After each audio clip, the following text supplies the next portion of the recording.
Hello guys, change oil muna tayo ng ating motor. Ako na mag-change oil kasi malayo ang kasa dito sa amin, tawid dagat. So ang gagawin ko na lang, isusundin ko na lang yung manual sa motor, yung mga recommended oil, tsaka yung yung sa first PMS naman, lang naman more on inspection lang naman. Kaya ang gagawin ko na lang ay change oil at saka sinasabay ko na yung pagpalit ng gear oil.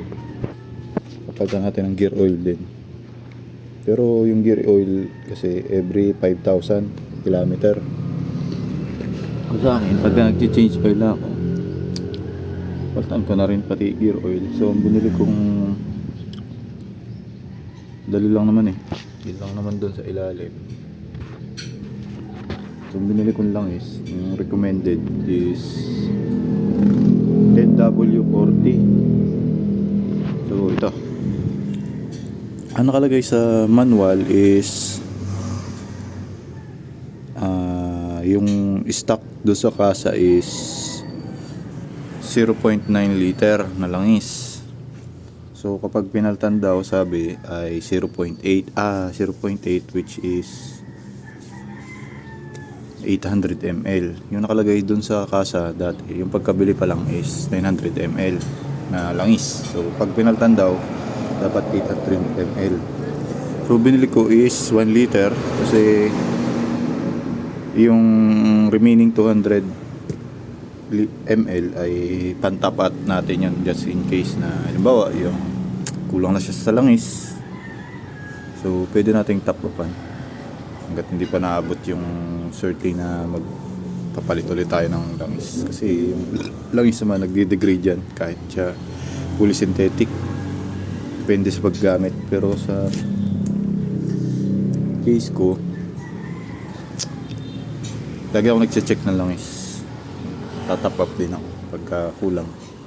So gumamit tayo ng beaker. Wala kasi itong wala kasi itong sukatan sukatan.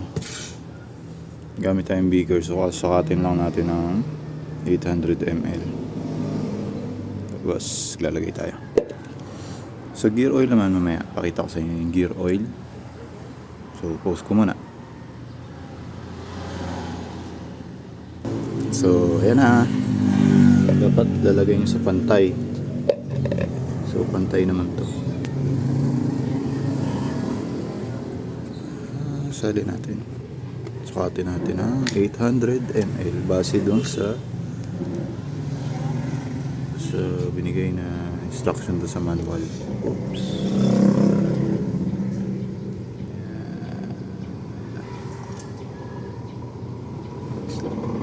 Uy, ang ganda ng langis, fully synthetic. So sukatin lang natin ng 800.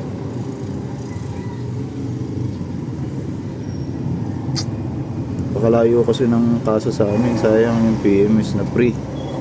Although aware naman ako na mabovoid yung warranty pag hindi pina-PMS. So ginawa ko is do-document pag hindi pina-PMS sa kanila. So gagawin ko na lang is do-document ko na lang yung mga ginawa ko, baka sakaling considerable naman kasi tawid dagat pa ako. So siguro sa mga yan 800 ml. Pagka siguro mga 800, 1,000 sa mga 10,000 or 5,000 kilometer na yung motor ko, ko siya, dadalhin ko siya sa kasa talaga, itatawid ko kasi may mga certain PMS na tayong hindi kayang gawin. Kasi ito mga tayo basic lang naman. Basic. So ayan na, 800 ml na siya. Nasobrahan ko lang ng konti. Sali na natin. Gumamit ako ng funnel. Wait. Wait na.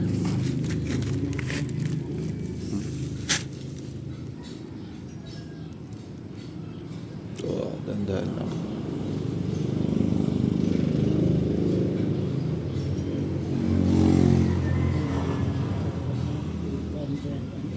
Hmm, 800 ml. Sinukat ko.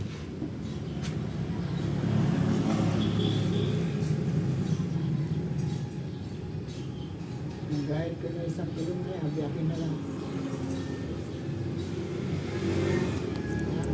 Okay na. So, babalik na natin. Yun. Oil cup. Linisan lang natin.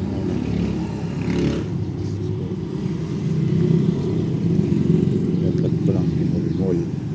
Ilang kilometer na yung takbo na. 900 plus.